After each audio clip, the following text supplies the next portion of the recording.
Join your host, Maddie Roche, as she brings you into a community of fee-only financial advisors who are successfully building profitable businesses that serve the next generation of clients. Learn from innovative advisors whose unique stories will inspire you to dream big and take action on your goals. Are you ready to live your best life and help your clients live theirs? Then you're in the right place. Hello, and welcome to this episode of XYPN Radio. I'm Maddie Roche, your host. I'm excited to have XYPN member Ben Wacek, founder of Guide Financial Planning, and Guide Financial Planning's operations manager, Amy Artiga, on the show with me today. Just a few years ago, Amy was a stay-at-home mom, looking to pivot into the financial planning industry. She discovered she had a passion for writing and a deep interest in helping pastors. She merged her interests and started a blog called The Pastor's Wallet. Ben started Guide Financial Planning nearly 7 years ago, always targeting folks who embodied biblical principles, pastors being some of those clients. After hearing Ben's original interview on XYPN Radio several years ago, Amy reached out to Ben about potentially working for him in a part-time capacity. In that email, she said the number of hours she hoped to have and what she could bring to the table and invited a conversation. That initiative led to much more than that. And today, Amy continues to work part-time for Guide in a virtual capacity as the operations assistant, but also helps build the actual business. Her blog has only gotten more popular, and she continues to send prospects to Guide. Ben discusses what it was like to hire when he wasn't necessarily looking to do so, and discusses how Amy is an integral part of the firm today. We discuss the EOS model, client surges, and of course, what their future plans are for themselves and their business. If you want to learn what it's like to go from a stay-at-home mom to helping run a financial planning firm targeting your ideal clients, then this show is going to be for you. Avocado toast, selfies, a mountain of student loan debt. Gen Y is anything but traditional, and with over 75 million people, it's a population you don't want to ignore. Learn more about how to serve this unique population in our guide called Attract and Profitably Serve Millennial Clients in Your RIA. Discover 3 key ways to tap into the millennial market and 6 things that they want from their financial advisor. Visit xyplanningnetwork.com/millennials for your free copy. You can find any of the resources we mentioned during the episode at xyplanningnetwork.com/293. Also, be sure to go to xyplanningnetwork.com/VIP to join our private group just for XYPN Radio listeners. It's a community of advisors we've all been looking for that's there to provide support when we need it the most. Best of all, it's free. I encourage you to check it out. Again, that's xyplanningnetwork.com/VIP. Without further ado, here's my interview with Amy and Ben. Welcome to XYPN Radio, Ben and Amy. It's so nice to have you both. Good to be here. Thanks for having us, Maddie. Really looking forward to this. Yes, thank you, Maddie. Amy, why don't you go ahead and introduce yourself to our listeners? My name is Amy Artiga, and I'm the operations manager at Guide Financial Planning. I've been with the company 2 years now, and I work virtually. I'm located in Vancouver, Washington, where I live with my husband and 2 kids, and the firm is based in Minnesota. And I just finished a master's in financial planning at the University of Alabama this December, and I'm studying to take the CFP exam in March. Awesome. Congratulations and good luck on that. Thanks. Ben, why don't you introduce yourself to the listeners? You are a return guest, so some of our listeners may be familiar with you and your story, but go ahead and introduce yourself, please. Yeah, so I was just looking. It was 2017 the last time that I was on. So a little bit's changed. A lot's the same too. But yeah, glad to be back here again. I started Guide Financial Planning about 7 years ago. At the same time, I joined XYPN. So I was one of the 30 founding members that just happened to be launching the same time I was planning on starting my business. And so it's been a great journey, just kind of in parallel with XYPN. And just personally, so I'm married. We've got 4 young kids. Our youngest was just born this summer. So we're kind of in the midst of the baby stage still, but also have a kindergartner, first grader, and 3-year-old as well. Awesome. Thanks for those intros. I'm so glad to have both of you on because this podcast is really going to be focused around on the dynamic that you two have set up, being a virtual team. And Amy, in particular, kind of your background and entering in as a career changer and someone who really brings a specialty that has helped elevate Guide. So I say we dive right in and give the listeners a little bit of context for why you two are just so awesome. Amy, go ahead and let us know your background and what you were doing before you were even in this industry. Well, I have a more unique story. 10 years ago, I was completely financially illiterate. I mean, I didn't even know what a financial advisor was or what life insurance was or anything like that. And like stock, investing, finance, it was all very intimidating for me. So I just avoided it like a lot of people do. But then my son was born and I found myself home alone 12 hours a day with an infant, which you can imagine is quiet and boring.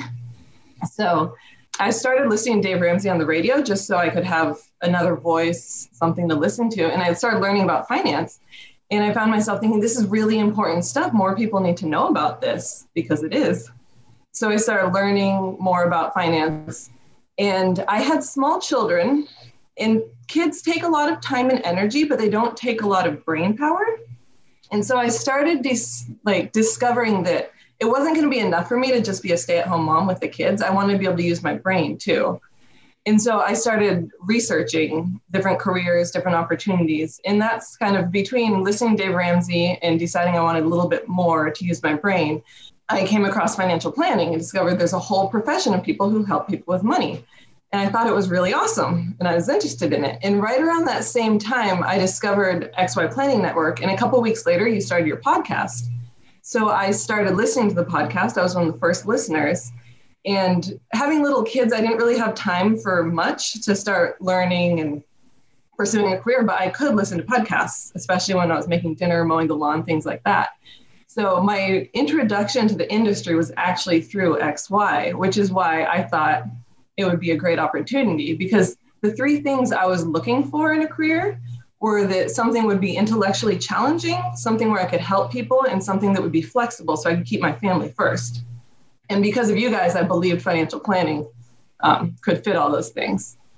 So I started listening and learning. And right around that same time, I reconnected with a childhood friend. She had been working as an advisor with her dad at the time. And then she changed and started her own marketing agency for advisors.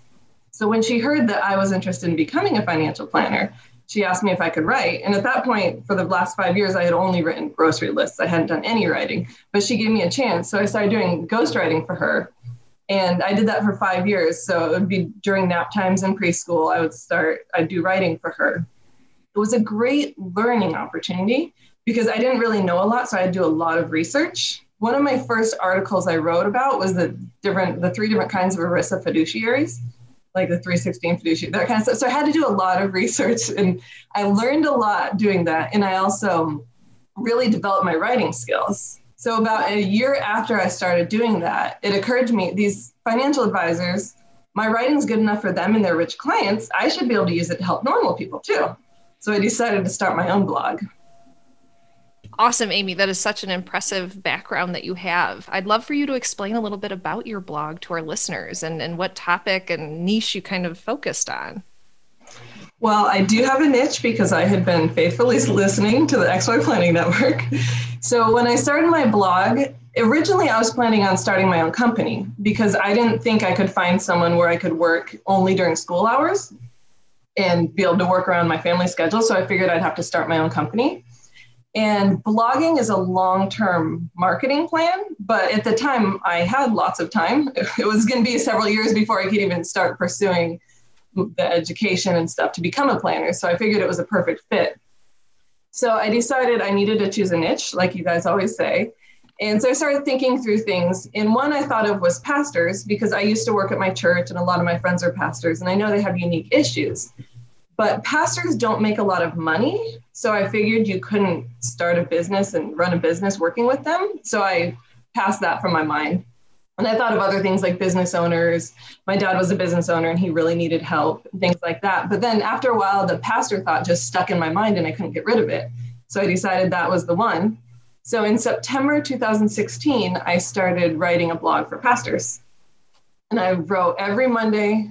I was consistent. This year, I actually switched to every other week because I have enough momentum now. But I started, and for the first 15 months, only about 2 people read it, my friends. But then in 2017, the Tax Cuts and Jobs Act was passed, and everyone had questions and everyone wanted to know how it would affect them. So it was actually the first day of my Christmas vacation in San Diego with my family. That's where my family lives.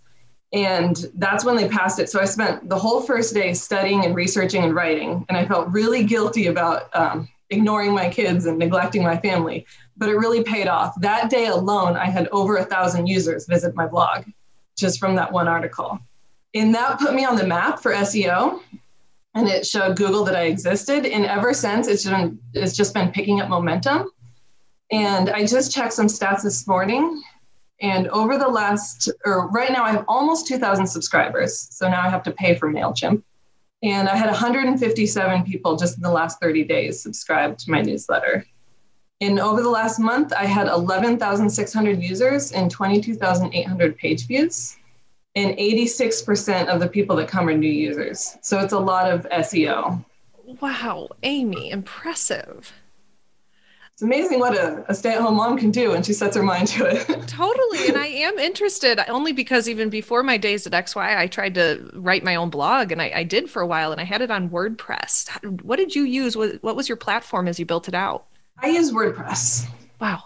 Incredible. And I'm not a very techie person, but I'm smart enough to build the website and create a logo and stuff for myself. And I'd really like to update everything, but I've been busy. Actually, the last year it's been really neglected because my kids have been home, so I haven't had much time.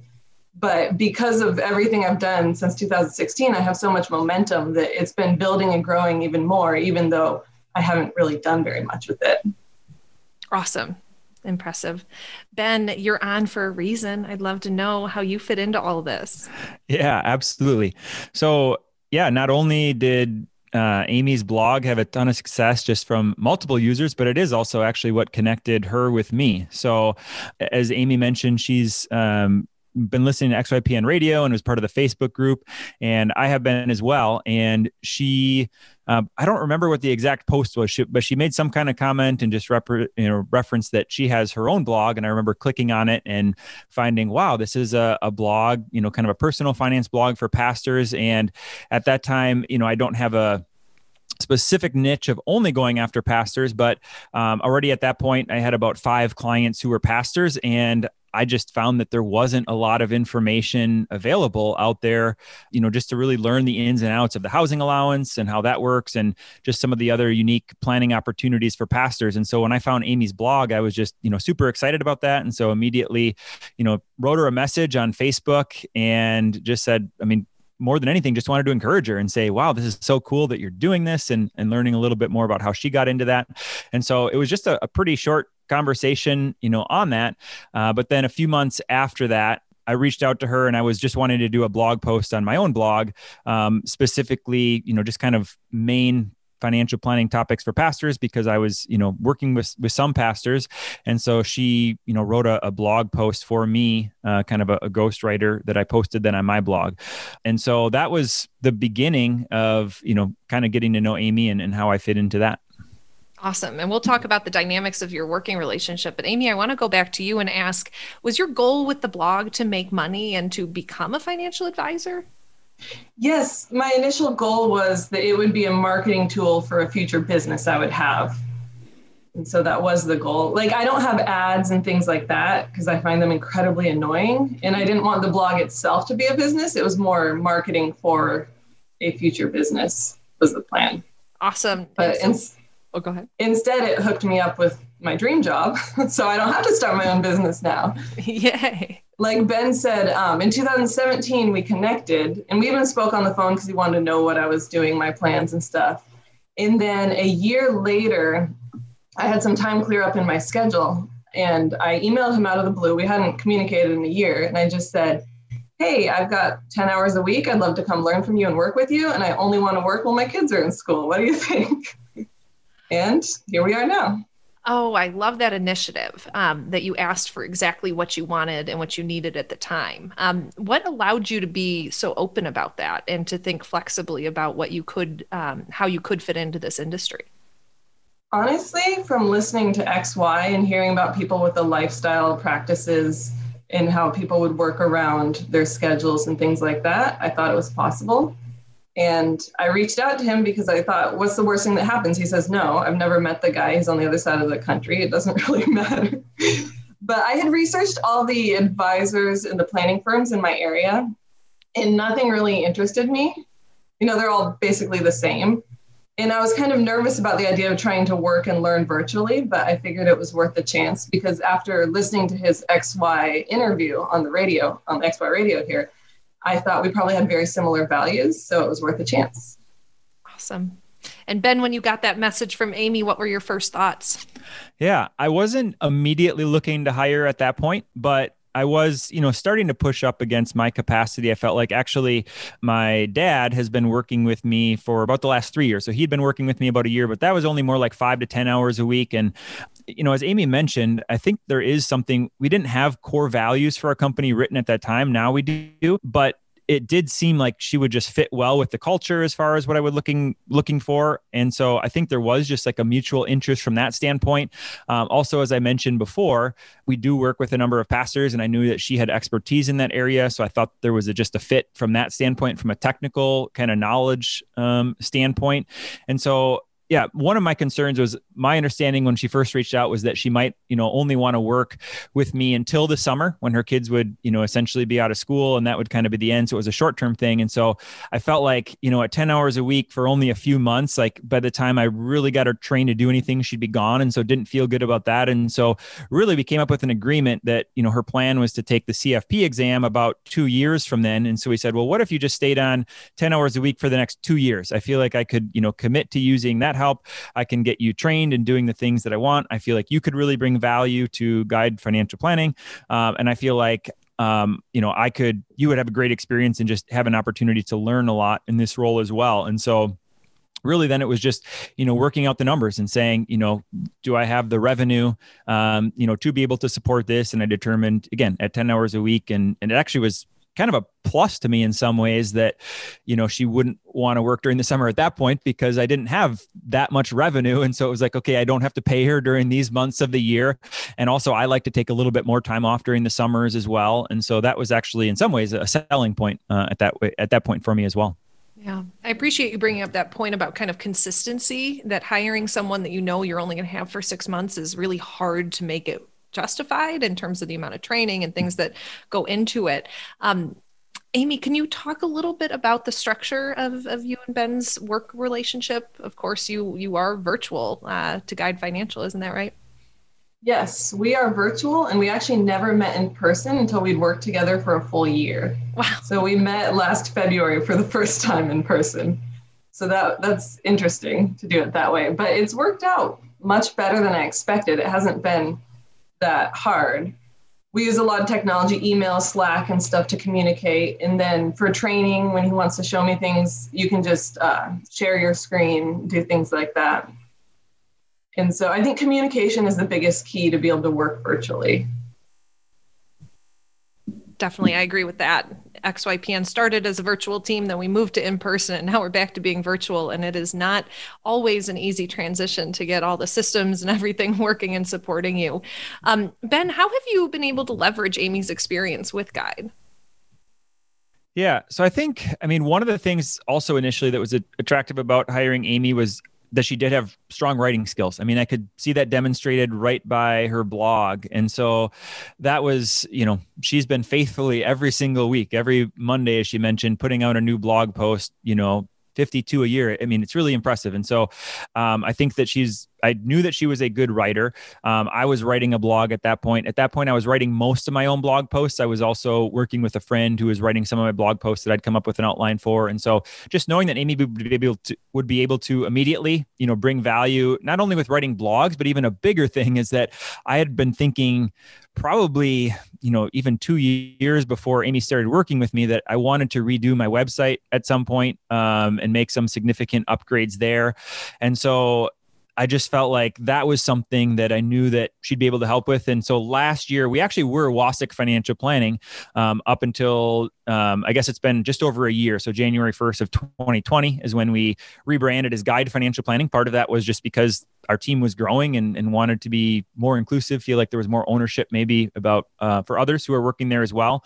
But Amy was really instrumental in not only our rebrand, but especially our new website. And we've gotten, tons of positive feedback on the website.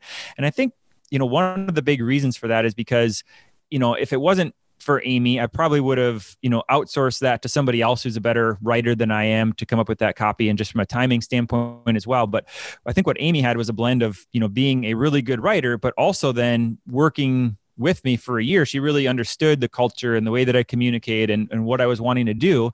And so the blend of those two things really allowed her, to do a great job. And I'm really pleased with her website. Again, we get lots of compliments and positive feedback on that. And I think, most of that is due to, Amy's work on that. So that's been a huge thing.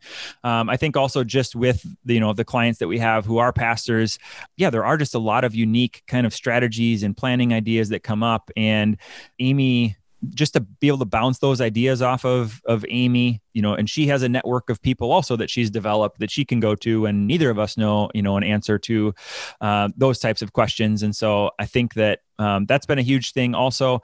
And then I think the last thing is, like, Amy really is just good at like holding me accountable and getting things done. And so I do have a lot of ideas of things that I would like to do. And I will tell, our team that, but then life just gets busy and they don't get done. And so I think just the accountability that she has, she's very process oriented. She's, stays on top of tasks. And even again, with my tasks, she's been great at keeping me on track with that.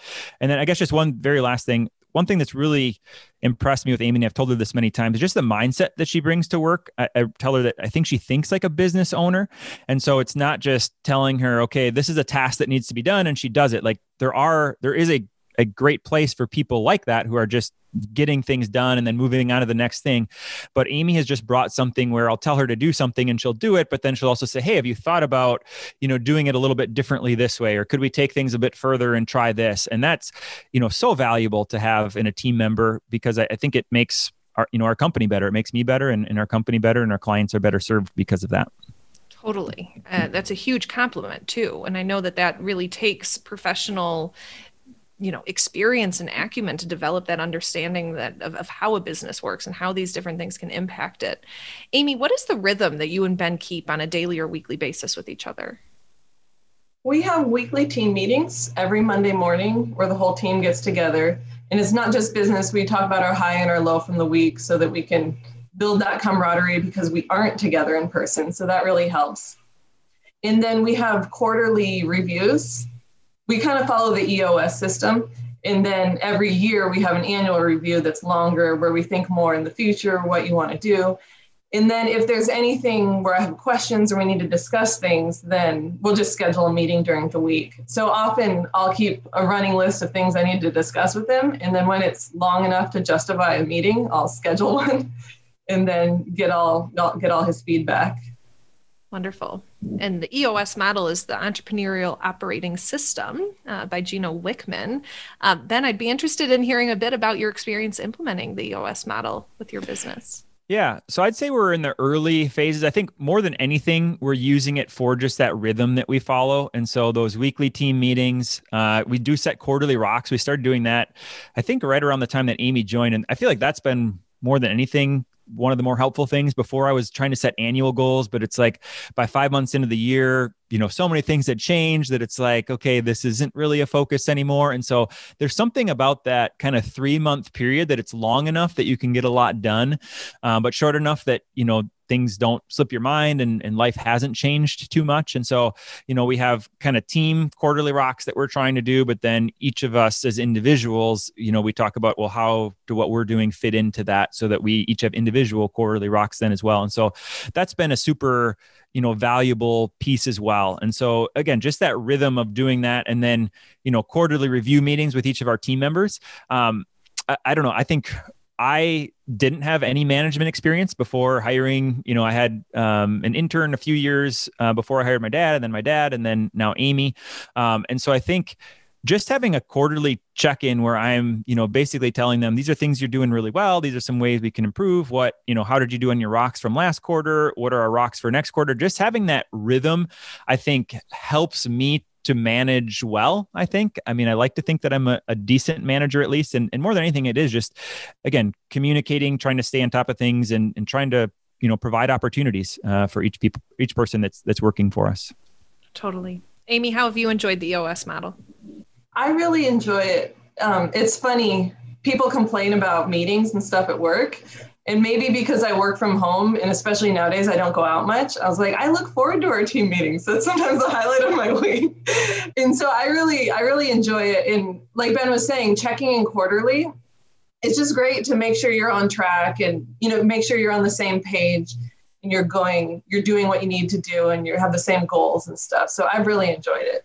That's awesome. I know we've spoken about the EOS model before on the podcast, but I've really felt that it's when XYPN really became a business. It just was so easy to be able to, we're ending our quarter next week and things feel like they're getting wrapped up with a bow, and then we're able to kind of reset and start over. Any thoughts, Ben? Yeah. I also just think one other thing that it's helped us to do is just really have a vision for where we're headed and be heading somewhere. Maybe it's not something I had thought about a lot, but I was recently having a conversation with another financial planner who just, I was talking about, kind of our rhythm and some of the goals that we have and the vision. And he was just, saying, well, the company that he works for, it just feels like it's just about serving the next client and kind of maintaining things, but they're not really headed anywhere. And I hadn't really thought of that. I didn't feel that was different, but, stepping back, I think just following that system and again, having these quarterly rocks and these goals and core values, it is something where we're trying to head somewhere. We're trying to do more than just, serve our clients and bring in the next client, but it's really, how can we have the biggest impact for the most people? And I think EOS has been instrumental in helping us to actually be doing that. Yeah. And to that point, I think it makes being a manager a lot easier when you have that vision and you have that structure. Because going back to those, day-to-day tasks, you're going to have someone that drops off only after a few months because they don't understand how it fits into the full picture. And if you're painting that vision and keeping it in that line of sight every quarter, the internal value of your job and the work you're doing just increases so much. Ben, would you mind sharing the vision?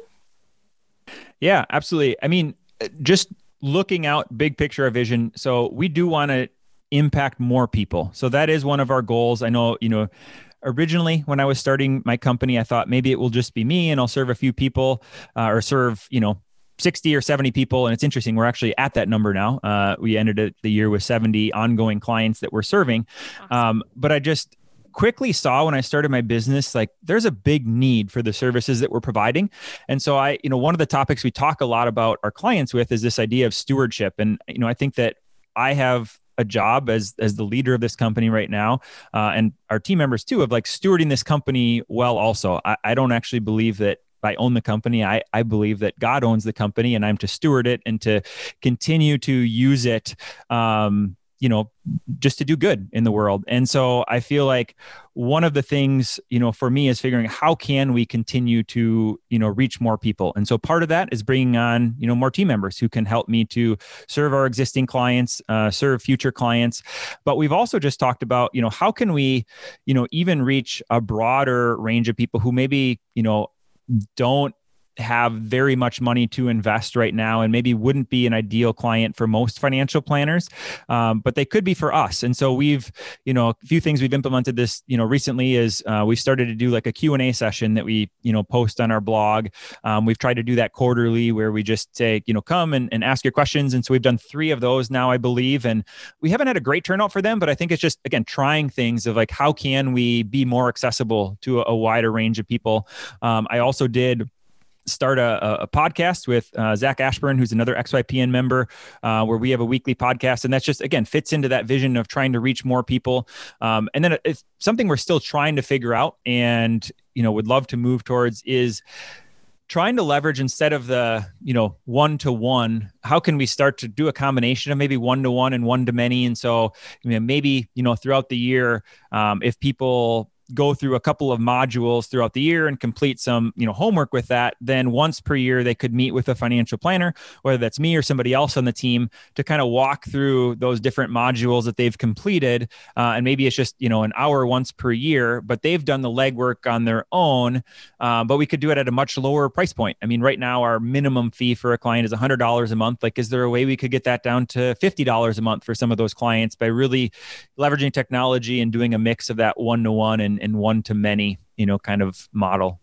I love that. That is a common thought as advisors advance, is how do we begin to scale to reach more folks and be able to really bring it to the masses and to the people who you care most about.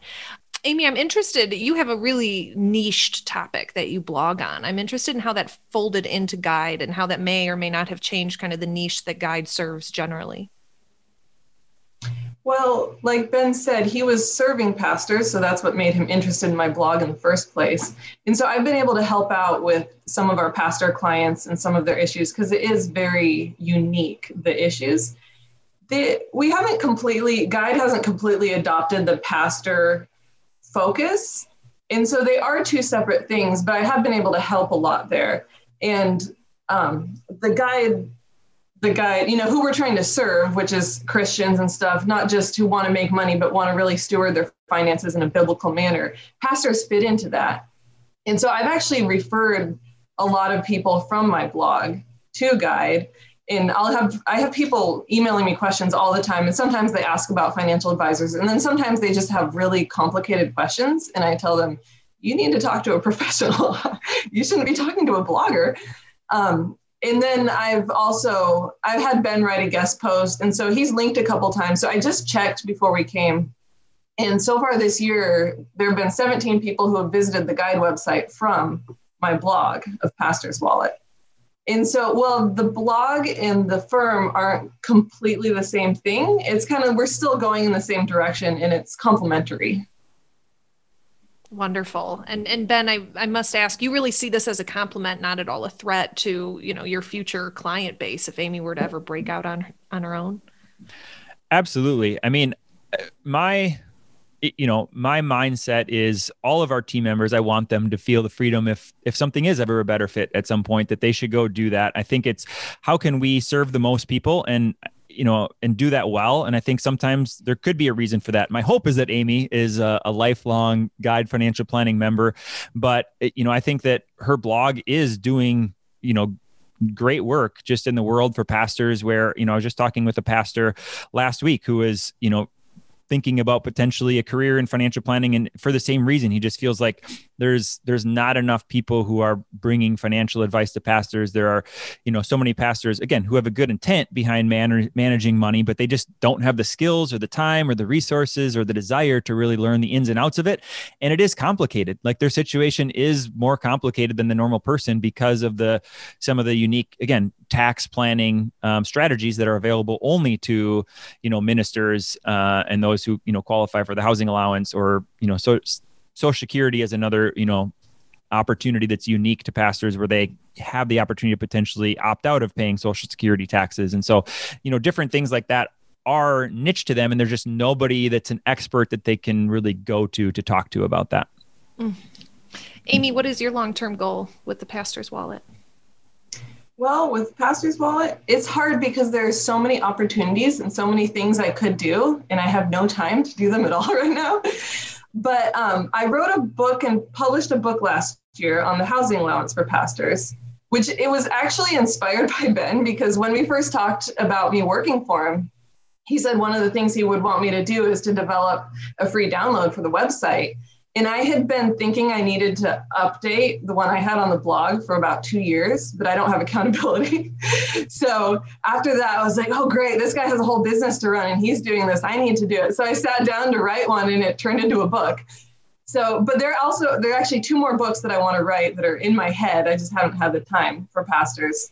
And I've been invited lately to do a couple webinars, which actually last spring I was invited to go speak at a tax seminar for ministries, but then COVID hit, so that got canceled.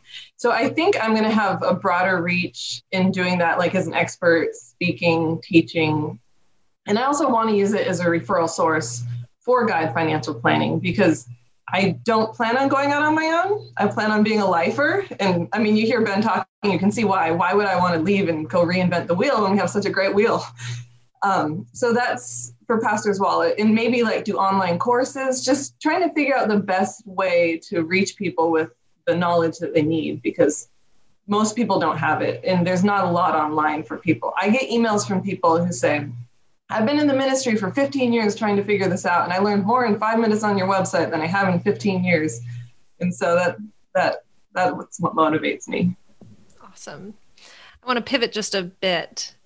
One of the things that you all are working on is something a lot of folks have started talking about, both in the forums and in different group events, which is the client surge. And I'd be interested in your perspectives on how do you define that? Why did you adopt it? And how's it going? Amy, I'll let you kind of start with that. I originally heard about doing surges from the podcast, and I thought it was a great idea because my kids were in school, so I wasn't working during the summer. So I thought it would work perfectly with my schedule to do surges in the spring and in the fall. And now I'm homeschooling my kids, so it doesn't make any sense. But, well, it does make sense, just not from that perspective. And so we talked about it, and we're not quick start early adopters. We tend to take our time doing things. And so we've gradually, over the last year or so, first moved all the clients into a 4-month span, and now it's a 3-month span. So we meet with clients for 3 months in the fall and 3 months in the spring.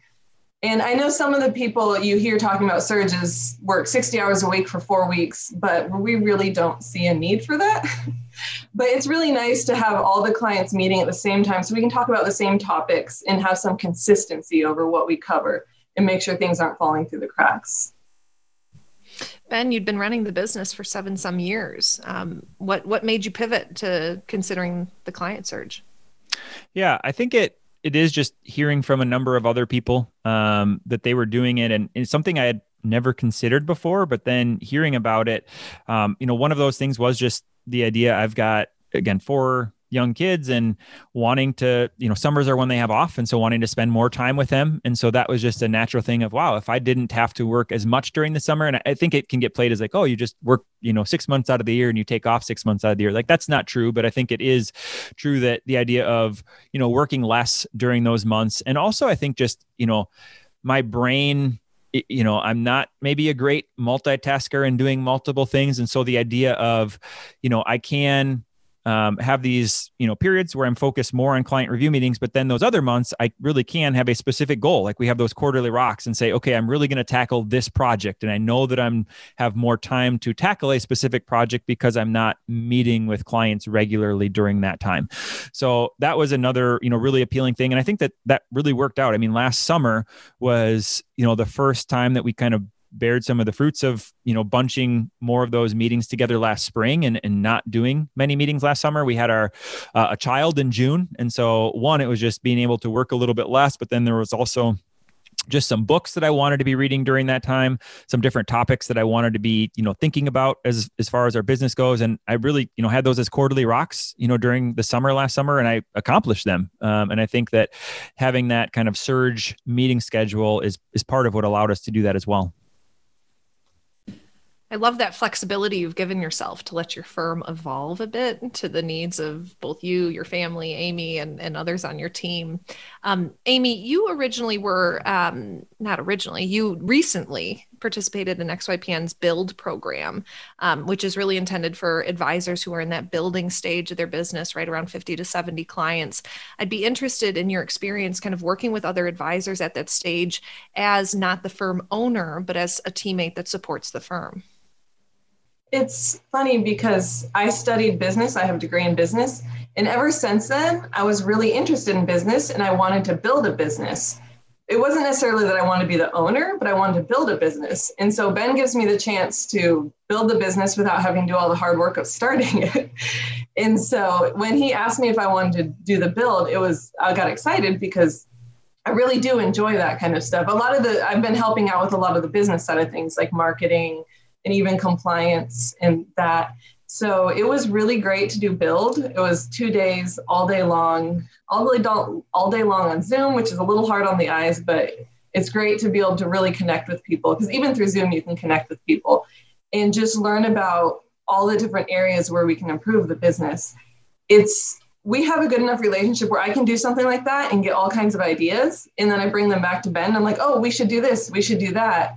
And he doesn't have pride to where he's like, oh no, we can't do that. I'm in charge and stuff. Like if I have a good idea, I can run with it. If I don't have a good idea, he'll tell me.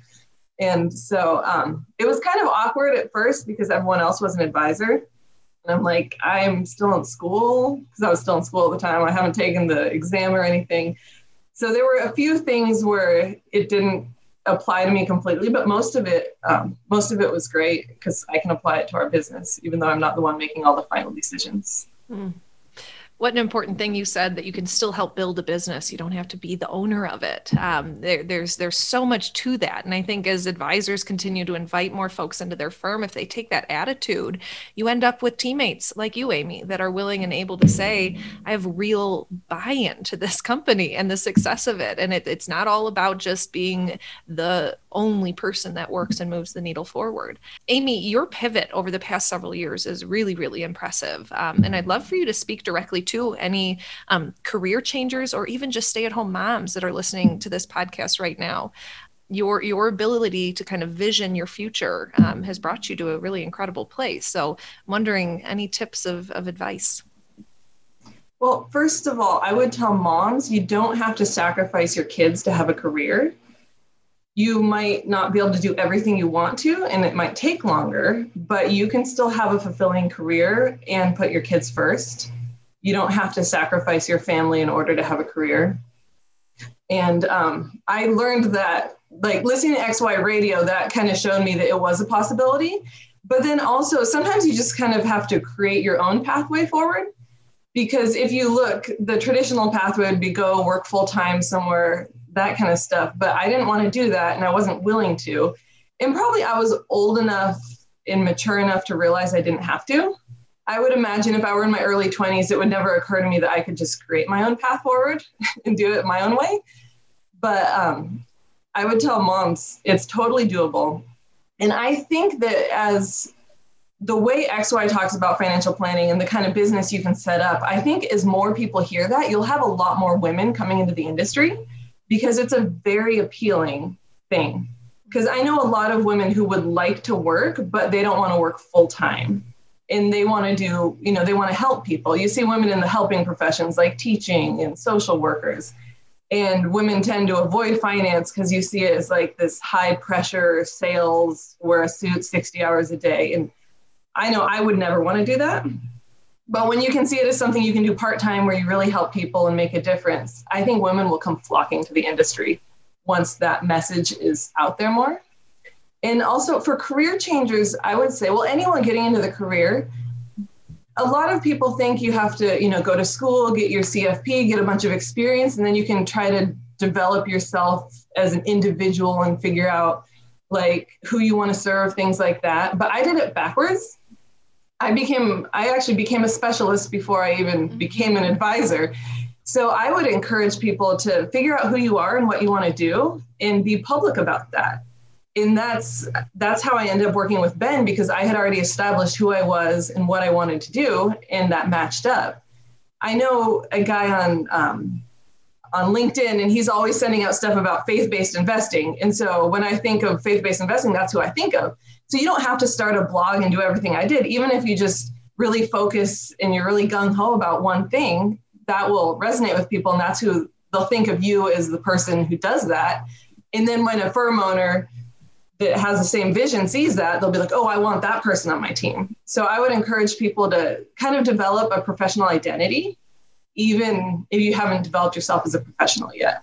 Yeah, very valuable advice. And Ben, kudos to you that you were nimble enough to be able to have space to consider an offer and proposal like Amy's. And I'm wondering if you have any tips for folks who are considering expanding, or maybe those who aren't even considering expanding, about adding a teammate in a part-time capacity like Amy to their firm.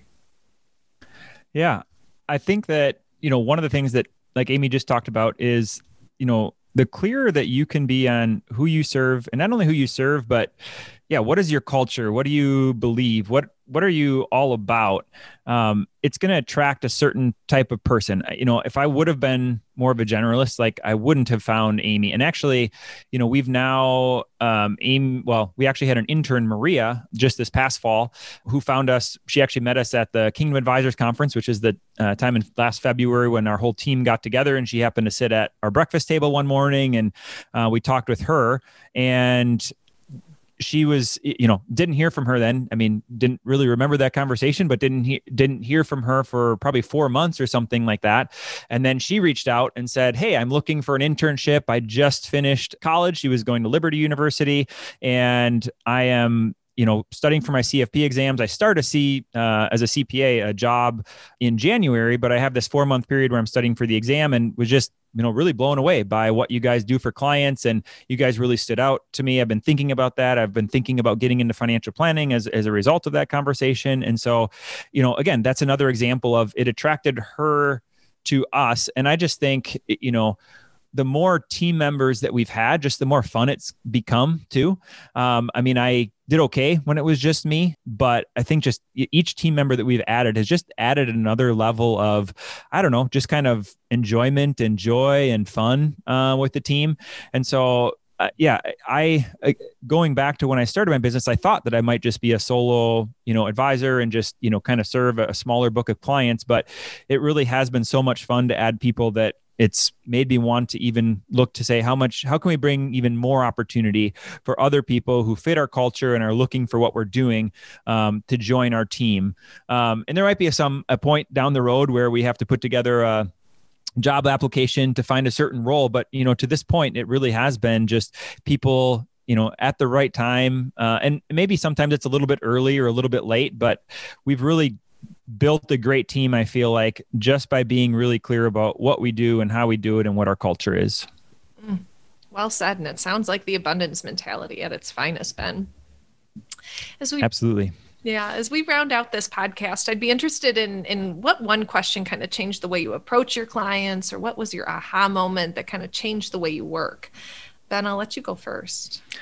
Yeah. I think one thing for me that I've been thinking about recently. So I read the book Ensemble Practice, and I can't recommend that book highly enough to advisors who are building a team and looking to grow beyond just themselves.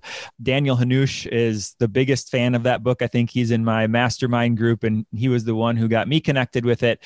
But it really has opened my eyes to just different ways of growing a business. And so I know one popular thing that a lot of advisors are thinking about and doing really successfully is merging with another advisor to kind of bring two firms together.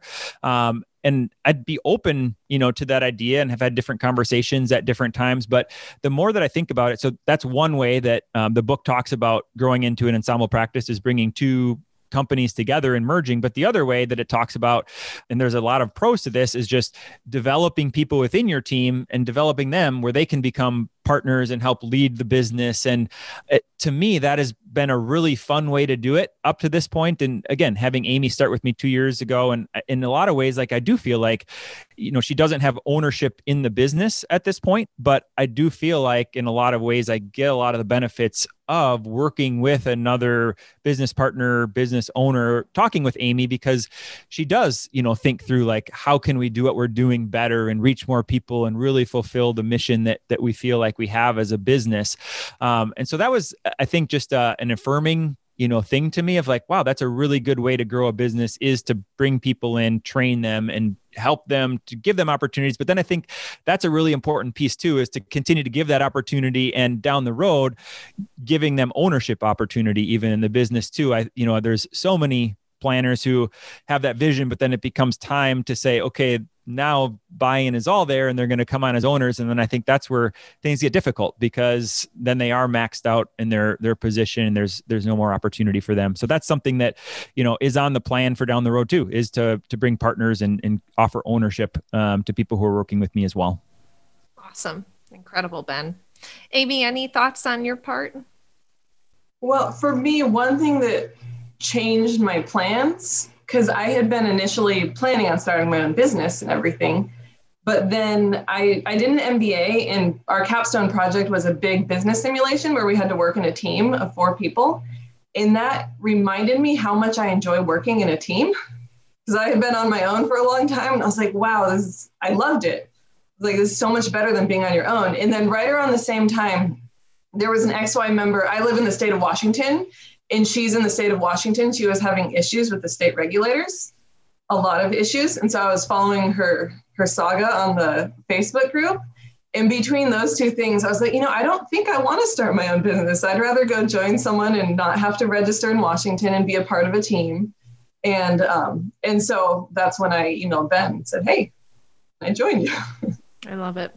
I love the theme of this podcast and so many episodes. It's just not holding on to things too tightly in terms of what we want our future to be and how things have to be. If we hold on to things a little bit looser, some magic can happen with how life unfolds. So thank you both so much for sharing your story, and kudos to you, Amy, for taking the risks that you have, and Ben for building this business over the past 7 years. You really are doing impressive work. Thank you so much for being on today's podcast. Thank you, Maddie. Really grateful for the opportunity. Yep. Yes, thank you. Avocado toast, selfies, a mountain of student loan debt. Gen Y is anything but traditional, and with over 75 million people, it's a population you don't want to ignore. Learn more about how to serve this unique population in our guide called Attract and Profitably Serve Millennial Clients in Your RIA. Discover 3 key ways to tap into the millennial market and 6 things that they want from their financial advisor. Visit xyplanningnetwork.com/millennials for your free copy. Be sure to join our VIP community at xyplanningnetwork.com/VIP to hang out with other XYPN radio listeners, ask questions for future mailbag episodes, and finally, to find a community of like-minded financial advisors. Thank you so much for joining me today. We'll see you next time. You are not alone, and you are not crazy. It's scary starting, building, and growing your own financial planning firm, and that's why we put together a free private community just for you, the Cutting Edge Financial Planner. Go to xyplanningnetwork.com/VIP or text XYPN Radio to 33344 and join a network of thousands ready to change the lives of Gen X and Gen Y clients.